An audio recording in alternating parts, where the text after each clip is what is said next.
People. Richard Grove is starting season 6 of his autonomy course, and you really should be there. I don't think I could have gotten through the last 16 months of this world without the skills that Richard Grove gave me. So head on over to freemanbeyondthewall.com/autonomy. Check it out. There's 2 links there. One's to an overview of the course. Another is to a 19 skills PDF download. Go check out that video, sign up for the course, and get on Richard's level. Thank you.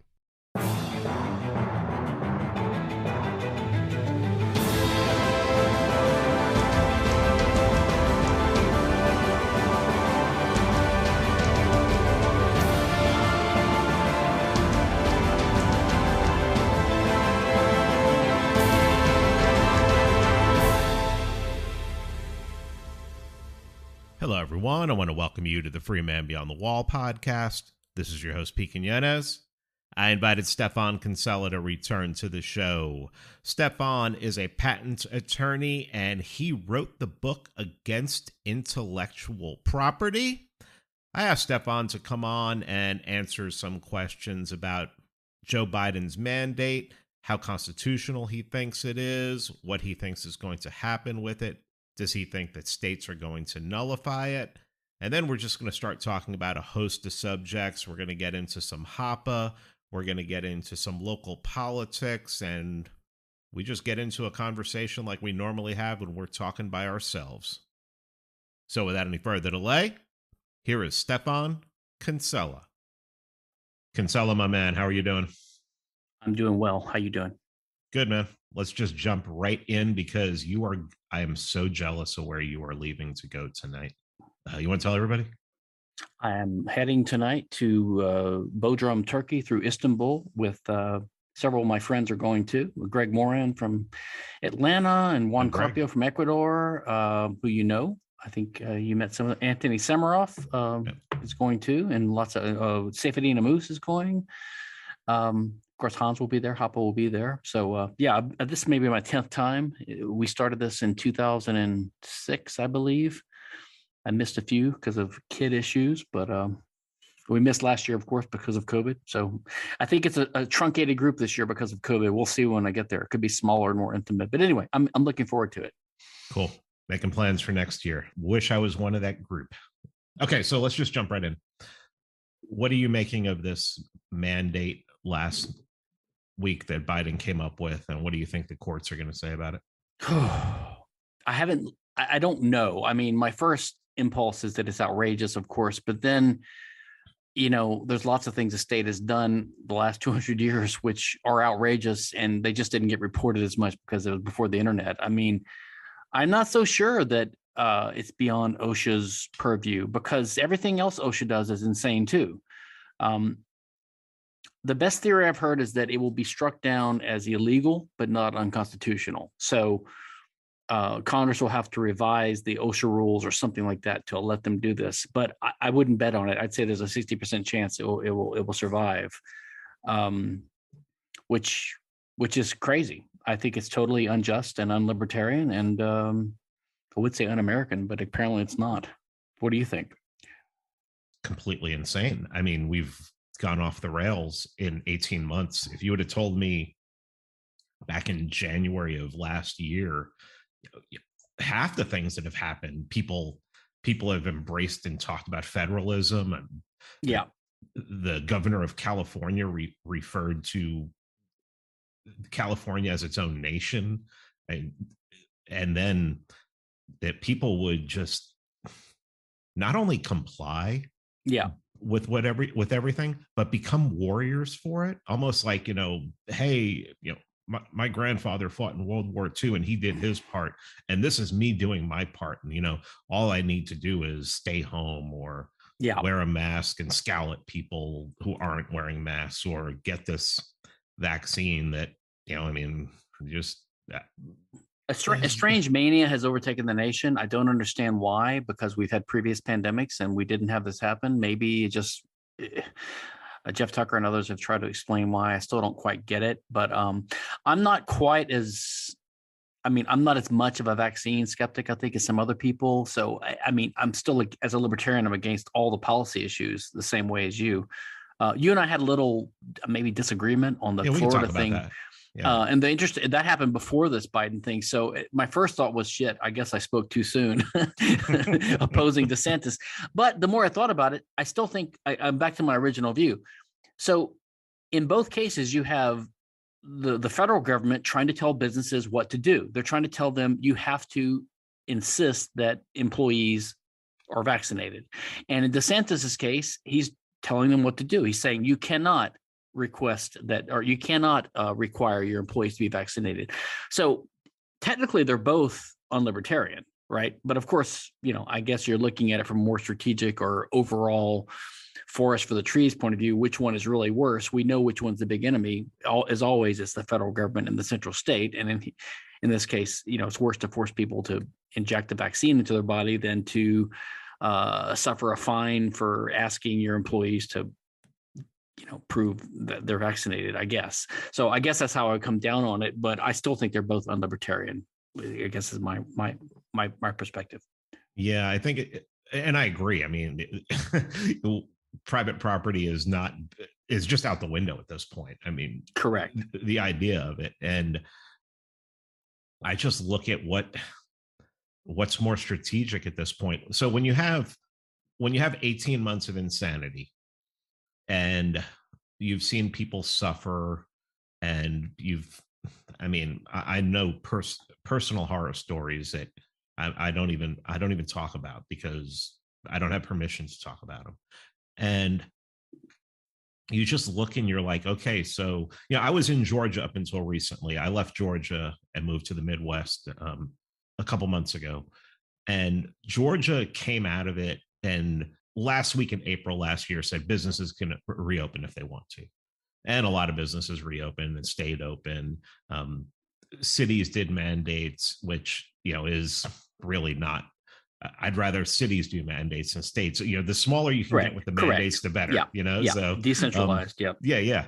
And just watching what happened down there, and then hearing stories from friends in California who are like, look, we're still locked down. It's like 12 months later, we're still locked down. 13 months later, we're still locked down. It's just like, well, I mean, you're going to have to try to do something politically. Absolutely. And it's going to be unlibertarian. It's not, maybe. Like, I mean, you have, I think, Thomas Massey recommending civil disobedience, which I think may be one way to go. One thing I was posting on Twitter with all these libertarians favoring DeSantis, and I understand that you're grasping at any straw, but DeSantis is it's kind of pathetic that we praise these governors for letting us do things, right, that we have a natural right to do. In Texas and in Florida, these guys are not really on our side. They're just not as bad as the federal government. But what I was thinking was, if you really were ballsy and had a sincere radical approach and wanted a strategy, you ought to favor DeSantis pulling a Tom Woods nullification thing and saying, listen, we're not going to fine employers for asking this. They can do whatever they want, but we think a lot of them are asking for vaccination because of pressure from the feds. We're going to protect them from that pressure by interposing, right? Doing a nullification thing, saying we're going to use our state sovereignty. We're going to step up to the bat, and we're going to protect you from any penalties from the federal government.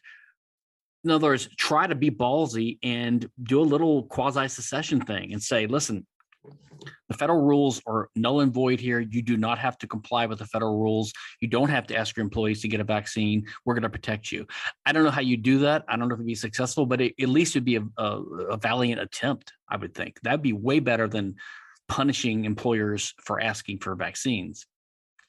Yeah, I mean, I agree with you 100%. I can't argue with you. I know my private property principles. I think I thought you were going to say your place. No. Oh, goddamn! Just joking. Getting a heavyweight on here. I got to be careful. But I think DeSantis is also well aware that he's in the middle of a culture war, and that a lot of these businesses are against him just because he's a Republican. Correct. just because he's against this. And in the middle of a culture war, what happens is people tend to, any chance that they can get to punish their enemies, they're going to take it. Yeah. And I think that's where we're at, and considering that this culture war, and I mean, you've studied enough Hoppe, and when you see a culture war happening, especially like what's happening now, okay, so everything that's happening in the culture is absolutely insane. People can't tell what's up or down anymore. A lot of people they're just existing at this point. And you have a tendency to go one way or the other. And it's real easy to take sides and be like, okay, the left is in charge. Yeah. They control everything. They control the media. They control the institutions. They control academia. They control big tech. Then let's punish. I'm all for punishing them as much as possible, even on a personal level. And it's kind of hard to argue against that, because it's just a human emotion that, it's like, all right, these people would want to destroy me.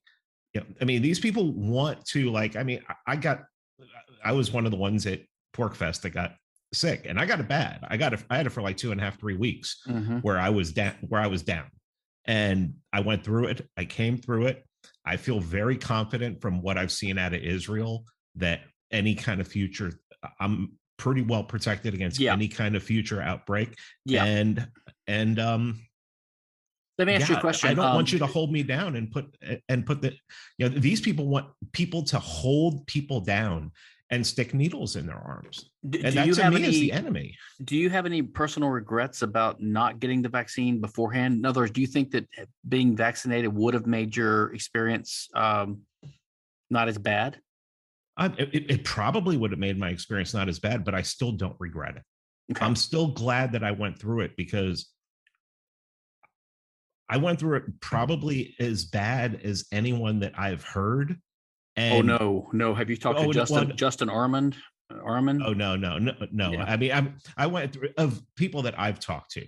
Yeah. Okay. And I'm glad to be able to tell the story. I'm glad to be able to say, I'm overweight, I'm over 50, and I pulled through this thing and I'm fine. Yeah. And I can go up and down. I can do all the same things I used to do before it without any suffering and everything. And I don't know, man. I just think that this vaccine is going to turn into a flu vaccine. It's going to be like a yearly thing or a seasonal thing. Yeah. And I never had a flu vaccine in my life, and it just, I don't know. It's just, I'm a hard-headed prick, Well, yeah. I mean, I gotta say, I'm kind of glad I got it too after PorkFest, but I was vaccinated, but my case was very mild. But I'm glad I got it because I do have antibodies. I've checked, and I'm going to Turkey tonight. So I think the risk of me getting it while I'm there, which would result in some kind of bizarre quarantine or lockdown, is reduced. So I'm glad I got it. But I'm also glad I was vaccinated first. But I understand, like, you don't want to do it if people tell you to do it, even if it's a good idea, like you want to spite them, right? But everyone's got a different opinion on this. And that's the way the world should be, right? Some people are anti-vaccine like you are. Some people say, I'm not anti-vaccine, I'm just anti this vaccine, right? Or I'm anti this vaccine right now. I've had a tetanus shot. I had a tetanus shot a few years ago. I'm not completely anti-vaccine. I'm just looking at this thing, and it's like, I'm just like, they were calling for a vaccine from this, like, right from the start. Yeah. And I'm just like, well, wait a minute. Can we find out what this is for? We don't even know where this came from right now. Yeah. And it's like, we don't know the origin of it. We don't know if it's lab made, if it was gain of function, if it came from a bat or a pangolin or whatever. And it's like, I'd like to know these things first, and then talking to Knut Witkowski, who is a mainline doctor, worked for Hoover University for years and years and years, has every vaccine known to mankind in his body, has taken it into his body. And then when he heard about this, he's like, he said, mRNA technology is going to be the future. He goes, I'm just not going to get this vaccine right now because I need to see more testing on it. Yeah. Yeah. Yeah. And that sounds way too reasonable. Yeah. Yeah, no, it's like, I had dinner. It's not like I know the guy over Skype. I had dinner or Zoom. I had dinner with the guy. I And we think that, talked, and I looked in his eyes, you know? but that contradicts some of the Twitter advice by Joy Reid on Twitter. So it's got to be unreasonable. What do you think of all this? And how much of an influence do you think that like the insanity that goes on Twitter carries out into the real world? I mean, I think Twitter is more of a symptom than a cause, but I guess it goes both ways. We do have this weird mania now, and I do think that we're having, I thought a year or two ago, we had peak SJW or peak panic, what do you call it, peak cancel culture, but it looks like it's just getting worse. It's got to reach a peak at some point. Look, my view on the COVID thing is similar to yours. I think the lockdowns have been horrible. The mask mandates have been stupid and horrible. The social distancing is stupid and horrible. All of it's been horrible. But I gotta believe, as bad as it is, it's temporary. Because I think we're going to have fatigue at some point. Because I just don't think everyone's going to live like this forever. Although in the beginning of this in 2020, I wouldn't have thought it'd be a year and a half later either. So I don't know. I guess I just don't think that the top. What do you say the top 5 or 6 things are that the state does? The worst thing the government's always done to us: war, the drug war, taxation, central bank, government schools, intellectual property. I know not everyone thinks it should be up there, but those things, right? The permanent things. I just don't think that COVID is going to be up there forever, the response. But if it is, I think we're screwed. Luckily, we have an international system, right? So everyone's treating it differently. Like even Denmark and some other countries, I think, or some of these other countries are ending their lockdowns now. Even the UK refused to do one the other day to escalate it. So maybe that fact will keep us from keeping it forever because it will just become too obvious that it's ridiculous. I'm just hoping a year from now we're 90% back to normal. Maybe I'm being Pollyanna. I don't know. I had talked about vaccine mandates in March of last year. I had talked about passports in March of last year. But I had actually said that I thought the mask would be gone by July of last year. So I was way off on that one. I wish I wasn't as right about a lot of this stuff as I was, because people seem to really like this. They are enjoying the mania. There are a lot of people who are I hate to say it this way because, you're a successful person. I'm a successful person. We enjoy these. I mean, we get so much out of doing what we do. There are people out there whose lives are so empty that this actually gave them purpose. I agree. It's an excuse to pile on. Like, for example, I was thinking recently about all these mandates. Like I think Biden or someone in his administration is proposing that you have to be vaccinated. I think Fauci proposed that you have to be vaccinated to travel, which could be unconstitutional, but who knows? But the point is, you could almost empathize or understand why they would want the vaccine mandate. In general, if they think it will protect people. Okay, we don't agree with the means, but you understand it. But if you don't exempt people that have had COVID and have recovered, then it's not really about protecting people, right?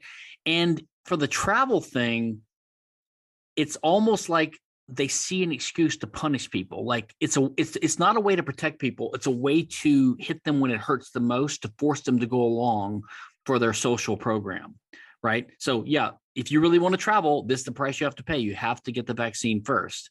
It's not really about protecting them, right? And they've changed their tune, of course. In the beginning, everyone was saying the vaccine was to prevent you from getting sick. Maybe not 100%, but most people would prevent you from getting sick. Now they're saying, oh, no, it was never about preventing you from getting sick. Now it's just about reducing the symptoms, which I think is still a huge accomplishment. And I think it does that. But that wasn't the story, right? So now they're changing the tune. And you have Biden even saying, we need to force people to get vaccinated to protect the vaccinated people from the unvaccinated. So it's like, what the hell is your message even, So yeah, I guess I'm with you on all this. But I feel like in a way we're repeating the same refrain. We all know what's wrong with this, but we've been in this for 18 months now. Yeah. When you look at like comments like Leanna Wu this doctor who I think she used to be with the CDC. I can't remember. And now I can't remember who she's working for now, but she was on Wolf Blitzer and she said, and this was a while back, she said, we really need to use vaccines as a stick. And we need to basically restrict people's freedom until they take it. And you're hearing that a lot. I mean, I just heard an audio from like some hospital administrators out west who were saying we need to make this sound worse than it actually is. Yeah. And when Alex Jones, because you can get real Alex Jones when you hear people talking like that. It's like, why do they want this thing in me so much? Yeah. Yeah. We're really at the point now that I'm expecting to see the term herd immunity like removed, like newspeak, like just taken out of any kind of medical text or any conversation. And anyone who's talking about herd immunity may as well be talking about like a geocentric universe. Or well, yeah. I mean, it's a strange time we're in, it's a strange time. And then on top of that, this has led to like a complete ignoring of fiscal sanity, right? So now we've just gone from people kind of worried a little bit in the background about this huge national debt from 3-4 years ago. And now it's like it's doubled. And we're spending like $3, $4, $5, $6, $7 trillion extra. And it's like, and we're finally seeing that inflation, the price inflation that we've been talking about since 2008 when they started printing trillions. Yeah, and all these idiots are saying, "Oh, it's a temporary thing. It's because of supply chain disruption because of COVID, but it'll settle down." It's like, no, it's not settling down. It's about to happen. We're seeing it happen. Yeah, I mean, I just don't know. Other than at this point, I'm saying that if you're going to make a political solution, I really think that looking at like Hoppe, what must be done is the thing you should be doing, and not, just jumping right in. Hey, we need to privatize the schools and everything like that. But if you're in a red area and the local politicians are of the same mind as, no one should be forced to wear a jab. Your kids shouldn't be forced to wear a mask, something like that. Then we really should maybe start working at local politics and start building up those 10,000 Liechtensteins that, Hoppe talks about. Of course. But that's not going to be good enough for a lot of people who are more impatient and they want something we can do right now. I mean, think about a businessman, an employer in Florida right now. They're caught between two masters, right? Because they're being told by DeSantis that if they require vaccines, they're going to be fined. And they're being told by Biden that they must insist on vaccines. So they're screwed. What are you supposed to do? Just leave Florida? Yeah, I know. Fire your employees to get below that 100 employee threshold, which is another ridiculous thing about the mandate. Like, why would you exempt small businesses from, if it's really a pressing issue, why wouldn't it cover all businesses? Well, and considering that small businesses outnumber exactly large businesses, I mean, but that's one of those things is people, it's something that libertarians, like to say, oh, well, if you can vote with your feet. Right? Well, not everybody can vote with their feet, No. Especially business owners. Business owners are kind of stuck, and no one has been taking a beating on this in the last 18 months more than small business owners. Because no, of course not. But especially like landlords, right? Landlords are totally screwed because they're demonized, even though they have to pay the bank for their mortgages, or for their loans, right, and service their buildings, and yet they can't collect rent and they can't keep people out. So because the banks have political clout, and then the poor have political clout. They're going to get protected, but the landlords are stuck in between. And there's lots of other businesses that they don't have a high profile that are stuck in between. But I think you had Thomas Massey on when he suggested that to escape to evade the Biden mandate, that you ask your employer to treat you like a contractor. which of course is just as impractical as saying change states. But it's also probably illegal. I mean, if you could escape you got to 1099 everyone. Yeah, this is why this is Uber saw this in California. You can't just call your employees contractors to escape employment regulations. Otherwise, everyone would do that. I mean, if you fit the definition of employee, you are an employee, whether you're called that or not. And if you try to evade it, then you're evading taxes and regulations and all that. You don't have the option to just say, "Oh, I'm a contractor," because you're not. If you're under the supervision of your company and there's certain criteria by which you're an employee. So that won't work either. So that's futile. I understand people trying it, but most employers are going to say, no, screw you, because they're going along with the propaganda anyway. Most employers, they're not going to be sympathetic to an employee saying, please reclassify me as a contractor. Well, could say a company has 200 employees, or say they have 190 employees, could they just split it in half? I think you could if they wanted to. I actually think something similar to that happened when Obamacare was introduced. There were these different thresholds that where a certain size of employment base meant you were subject to the regulations of Obamacare. So I think like here in Houston, there's a restaurant chain called Hillstone. It's a national chain. It's not that big, but it's Hillstone. It's kind of an upscale. And one of their sub brands is called Houston's, which is not related to my city, but there's one here. So that Houston's restaurant location here next to my house, which we've gone to for years, changed their name 2 or 3 times. They were Hillstone, then they were back to Houston's, then they were Hillstone, now they're back to Houston's again. And my understanding is they were doing that because the corporation was reorganizing to keep different subsidiaries under these limits to evade Obamacare regulations. So I suspect some companies will do that for any Biden mandate. And then, of course, the bureaucrats, the OSHA, will just modify the rules. I mean, they'll just change the threshold down to 50. So by the way, this is one thing I pointed out in my writing, and others have too, like Hoppe, that one of the problems with making law in society by legislation, which administrative law and regulations are a subset, is that it increases uncertainty in society, because you never know what the law is, because the government can just change the rule from day to day. If it's the common law that evolves and organically comes about, even if it's an unjust rule, it's kind of like permanent or like slow moving. So you can predict what it is, at least, so you can adapt and respond to it. And if you change your business model to respond to whatever the law is, even if you don't like it, then it's going to be that way, and you can adapt. But if they can just change the rules the next day, then you never know what's going on. And that's bad for the economy. It's bad for planning. It reduces overall wealth and efficiency. And that's the world we live in now. How much do you think that Bitcoin can help this?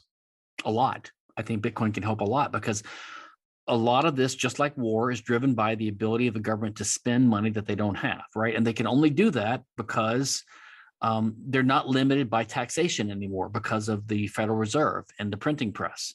And I have hope that Bitcoin is going to. I think Bitcoin might fix this too, right? Bitcoin fixes so many things and potentially. And if you cut off the government's printing press, I mean, how could they have paid for all those people to have the unemployment benefits and the PPP payments and all this if they didn't have their printing press? If you take the printing press away, they've got a tax. They can't run a deficit. They just cannot spend money they don't have. So I think Bitcoin could put them on a huge budget. When you put people on a budget, they have to act more rationally. So perhaps it could have changed a lot of this. If the politicians knew they didn't have 1 trillion, 2 trillion, 5 trillion, 7 trillion to throw around, it would have affected their calculus. It would have had to have had. I'm pretty sure it's safe to say that if you're someone who listens to this episode, you care about liberty, especially individual liberty. There's also a good chance you're tired of waiting around for political change, tired of being duped by political parties and filling you with hope and then never coming through. If you're ready to take matters into your own hands, then I want to tell you about a new community called the Nomad Network. The Nomad Network is the #1 community for liberty-minded people like us who want to create freedom in our lifetimes by focusing on entrepreneurship, investment, and income mobility. I've been on there for about a week and a half. It's just one person after another posting their W's, talking about what they have going on. And it just looks like the place to be at this point. I'm going to be spending a lot of time on there. Whether you have an existing business or you're looking to start one or simply need to network with like-minded people, I think the Nomad Network is definitely the place for you. And the best part is it's free to join. Just go to www.nomadnetwork.app/Pete. See what everyone's talking about. That's www.nomadnetwork.app/Pete and open your free account today. Last year, a lot of people were saying that this reaction to the coronavirus was mostly to make sure that Trump didn't get elected.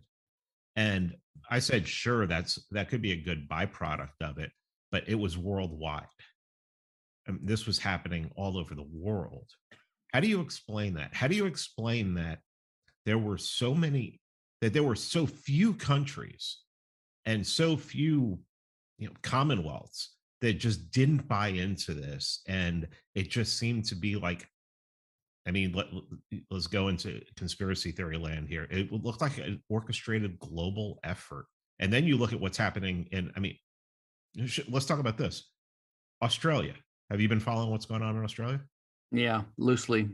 What do you think it's people are getting beaten in the streets by the police for bringing their masks down. The military are actually patrolling the streets there. What is that? I don't know. I think it shows that these so-called open societies that we always thought were like the West was more of a liberal, tolerant, open society. I mean, as much of a critic as I've always been of the United States and the Constitution for our worship of it, there's something about having our written Constitution and our written Bill of Rights, which was at least somewhat inspired by some lip service liberal ideas, has put down some kind of limits, at least paper limits, on what the state does here. Whereas in the other parts of the Commonwealth, they never had that, right? So Australia, probably Canada, the UK, there really shows the state has no limits. Even the ones that that you think of as the kinder, gentler states. I mean, I don't know if you watched The Handmaid's Tale on I guess whatever network it's on, and they show, the U.S. has become a theocracy, a fascist theocracy, neo-Christian theocracy, and Canada is this kinder, gentler place. And when all the people the refugees from the U.S. go there, they get welfare payments to set up their house and to pay their food. And it's so kind and gentle. But Jesus Christ, it doesn't look like that now, does it? The Commonwealth countries, they're not so kind and gentle, are they? I mean, the teeth of the state are shiny and sharp, even if they hide it sometimes. Yeah. That blatant propaganda for Canada, when you have Trudeau, who's just basically, he would have Canada turn into Australia overnight if I'm assuming if it wasn't for the fact that the United States is right here next to it. That may be one thing that's restraining it in some way, or the fact that that's a country full of insane rednecks. I don't think people realize that once you get outside of like the eastern parts of Canada, you're dealing with some serious rednecks that will that are pretty tough. Yeah, you kind of wonder if things like this might slowly increase the odds of secession movements, like in the U.S. I mean, you think of New York as like as a blue state, right? But Yeah. Lots of it is rural and very red. The same with even California, right? And even Texas has blue parts outside of the red areas. Well, Dallas and Fort Worth are red and blue right on top of each other. Yeah, even Houston, where I live, people think it's conservative. It's not. The impression I get from living here is it's a bunch of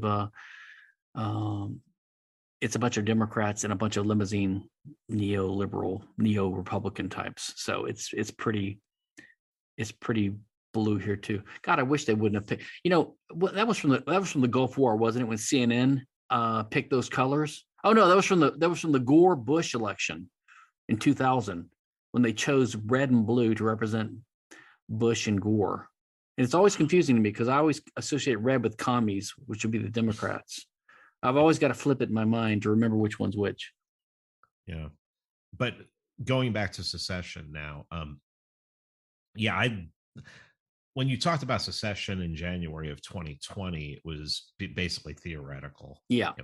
Texas talks about it all the time. Even California brings it up and everything.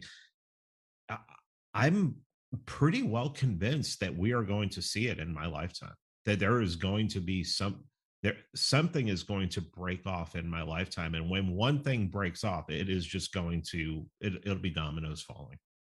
Well, what's heartened me a little bit is that the federalism we have in the U.S. has not decayed, in the sense that there's still a recognition by the feds that the states are the kind of the fundamental units here. Even Biden has been a little bit frustrated by some of the actions of some of the governors he doesn't like, but that's a recognition on his part that he can't really control what they do. So, and he may butt heads with Florida if his OSHA mandate conflicts with the state law in Florida. What's going to happen? That's, to me, it's a good. I feel sorry for the businessmen caught in the middle, but it still is a display of federalism. So every state maintains its identity, and there are some states that have this, like even Texas has this sort of this secession idea built into its makeup. So I think it's still possible here. By the way, this is one reason I've always despised these centralist libertarians, like the Cato types, like Tim Sandefur's a good example. That they've argued that, the United States is one country and every state's not sovereign. They want the federal government to be central, supreme, and have plenary power. It's just that, it's straight out of it's objectivism. Yeah, the objectivists at least admit that they're rationalists, and some of them, if you ask them, like, well, your opposition to anarchy, wouldn't that imply that anarchy on the international plane is also bad, and we shouldn't have 200 states, we should have one? And most of them, if they're honest, they'll say they'll sort of reluctantly admit, yes, ideally we want one world government, but in today's world that wouldn't be practical. It's like, yeah, well, it's never practical, dumbass. Ayn Rand said the moral is the practical. So if you're admitting something's not practical, maybe it's immoral and in principle too. Dumb ass.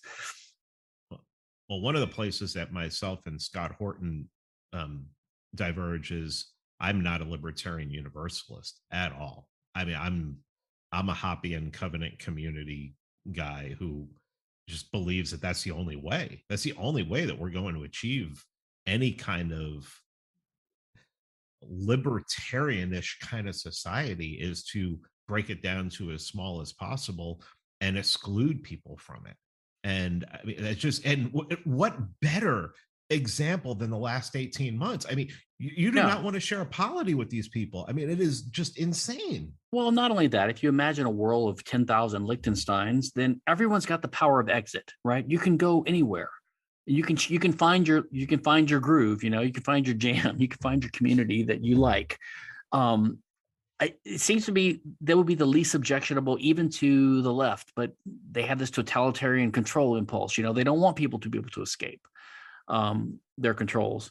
But the other reason I think that this Hoppean enclave, this private law society idea makes sense is because it seems to be it's inevitable. If you are the anarchist like we are, which is you don't believe in the state, but you're not for chaos. So one common criticism of us anarchists is that we don't believe in law.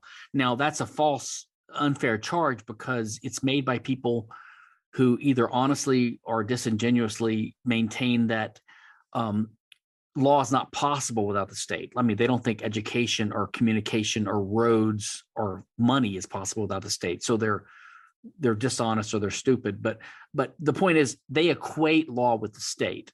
So if we say we're against the state, they think we're for chaos. And so when we anarchists say that there can't be law, then we're kind of taking their side. We're agreeing with them that there can't be law without the state. But we private property anarchists believe there would be law. But what that means is all the institutions that the state has monopolized, they would have a private analog. Not all of them, like the drug war would not.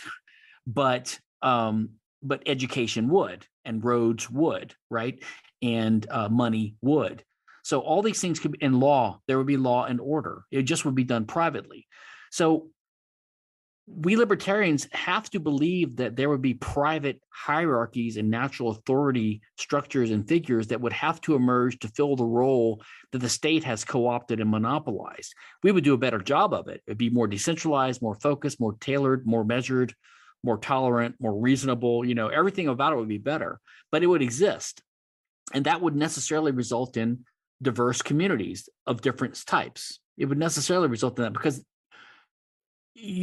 everyone's not the same. And to imagine a world of bland homogeneity is just absurd. You're going to have clusters of different types of things in the world if you let people associate freely. Just like in the US today, with somewhat freedom, we have voluntary segregation. You have Chinatown, you have Black neighborhoods, you have Hispanic areas. It's not 100% uniform, but you do tend to have people, likes tend to associate with likes. Not just racially or ethnically, but by different things, class, religion, whatever. So I think you're going to have to expect some kind of coagulation, some kind of lumpiness in the way things spread out on the surface of the earth if you allow freedom. So you would have different enclaves, and they would have their own rules and customs and traditions. Yeah, I was on Tim Pool last week, and I had made the comment. Yeah, he introduced me as a libertarian podcaster. So I was, and you might not agree with this, but I was saying that, when I think of the left, I think of chaos. When I think of the right, I think of order. And I'm thinking of Hoppe. I'm thinking about Hoppe. Hoppe talks about the right being more about hierarchy, and hierarchy brings about order. Yeah. And when you're destroying hierarchy, it's just freaking chaos. And what's funny is I looked at the comments. I had my phone and I'm looking at the comments, and someone said, I thought all libertarians wanted chaos. Right. So that's what they actually think. People who are non-libertarians think that Correct. We're all about chaos. Yeah, and those people they're more sincere. They just are confused. They just don't know. But yeah, I actually don't think I disagree with you on that. I used to think when I was younger, I used to think that the simplistic the first version was simplistic, the Nolan chart idea that the left believes in personal liberties and the right believes in economic liberties, and we just believe in both. That's not exactly right. The way I thought of it after that was, well, the left is worse on personal and economic liberties, and the right is bad on both, but they're not as bad as the left, and we're better on both. Okay, and that's a better approximation. But over time, I started thinking, well, left just means soft socialist, and the right means nothing because conservatism is not coherent. It just means And if you think about the Republican Party, it's this weird agglomeration of three groups that have nothing in common. You have the neocons, and you have the moral majority Christians, and you have the Chamber of Commerce types, which are the best ones, I believe, the kind of small business free market types, Chamber of Commerce types. The moral majority types are just kind of loose theocrats, and I don't know why they're free market at all. And then you have the neocons, who are basically warmongers, right, and establishment. Sorry. So, but now I kind of agree with when Hoppe put it in one of his articles. He said the essential definition or the essential characteristics of them is that the left is inherently egalitarian, which is anti-natural, anti-nature, because it's anti-hierarchy and anti-authority. And the right is realistic. In other words, they recognize that in a private society, you're going to have natural hierarchies and natural differences arise. So to that extent, I would agree with him, and I would take the side of the right. So if you define it that way, which I think is loosely analogous to your chaos and order perspective, because if you have egalitarianism, you're going to have chaos because you're obliterating natural distinctions and you're trying to force people into a mold that is not natural. You're going to have chaos. And the right recognizes order. So I think that this conservative view of respecting, being realistic about the differences between people and allowing natural authority figures and hierarchies to emerge that would replace and supplant what the state has co-opted is the only way to be. And you have to temper that with some kind of libertarian principles, right? To not have a theocracy or fascism or something. But I guess that's how I see the right and left now is egalitarian which is unnatural and destructive, versus being realistic about human nature. I've really been talking about Hoppe a lot lately, and especially what must be done. I did a live stream with a couple of guys where we looked at the last 15 minutes of what must be done, the speech that he did for the Mises Institute back in '96. And yes, he was talking about, one of the things that he talked about was, on the local level, you're going to need leadership, and that there are natural elites. And yes. I think that makes, and then he has that, well, I guess, booklet, Natural Elites, Intellectuals in the State. Yeah. And that's where, the the people who are living in Ancapistan in their head, who wouldn't even consider using the what must be done thing because, it's politics, and I'm never going to get involved with politics. And anyway, and that'd be fine if they would just shut up. Right. But a lot of them are opposed to this idea of natural elites. They have this sort of, and you see this among the left libertarians, right, who hate the idea of employment. You hate the idea of bossing people around. And, they almost give some proof to the criticism that we're for chaos, because, if you oppose every private elite or authority figure or institution or hierarchy that would emerge in the vacuum of the state to fill the role that the state has been filling, then you're going to have chaos. So there's some ground to the criticism of us being in favor of chaos if you listen to the way we're depicted by the left libertarians, who are opposed to this natural elites idea. Yeah, I mean, and when it comes down to, how do you define it? Natural elites are the people in your community that instinctively, if there's a problem, people would go to and ask Correct. for their advice. Well, not only that, you have natural elites in different dimensions of society. I mean, if you have a medical problem, you go to someone who's known to be a good healer, a doctor. If you have a legal problem, you go to a lawyer. If you want to build a building, you go to an architect. And they have reputations within their communities, but they have specialties. That's what the division of labor and the specialization of labor is about. So you have different people that acquire a reputation, and people go to them because they have a higher quality rating, basically. And so for dispute resolution, the same thing would happen. I mean, this is the idea of how kings emerged, right? The kings weren't they weren't dictators or despots. They were just the people that were the wise men in town, that everyone respected their judgment and authority. And if two people have a dispute and they don't want to have to fight about it and have eternal warfare between their clans or between themselves, you want to have some neutral third party settle your dispute. So who would you pick? Someone who's an idiot? I mean, a literal idiot, or a stranger, or someone who's trusted and known and wise and fair and has a reputation to guard? I mean, it's just obvious how these things would emerge in society. You were saying that you were hoping that a year down the line that things would start slowly going back to normal, whatever that's going to look like. I mean, we can't get back to normal. We're not going to get back to what it was in 2020, No. January of 2020. There's going to be remnants of this that are left over, and especially in areas. I think, the federalism that we've been talking about, New York's going to try and keep this going. California, Illinois, those places are going to try and keep this going as long as possible. Do you see it getting worse before it gets better? I don't. I think that it hasn't improved as quickly as I hoped, because of I think mainly because of Delta, this Delta surge, which has either happened or given them an excuse to extend their controls. But I think there's a growing, and the vaccine in a sense has helped, because the more people that get it, maybe they have an excuse not to be so paranoid anymore, right? I don't even know. It's probably not as much of a panacea as they think, but at least it gives them it gives them cover to kind of stop being as paranoid as they were before. So maybe they can stop wearing masks. They can save face a little bit, by showing their face. So I don't know. I guess I'm maybe optimistic, but I am hopeful that it will get slowly better over the next 6 months. I'm gonna let you go, man, because I know you're getting prepared for a long, long journey. So thank you. Thanks for coming on. And what's your website again? Where you put everything? StephanKinsella.com, and my IP stuff's at c4sif.org.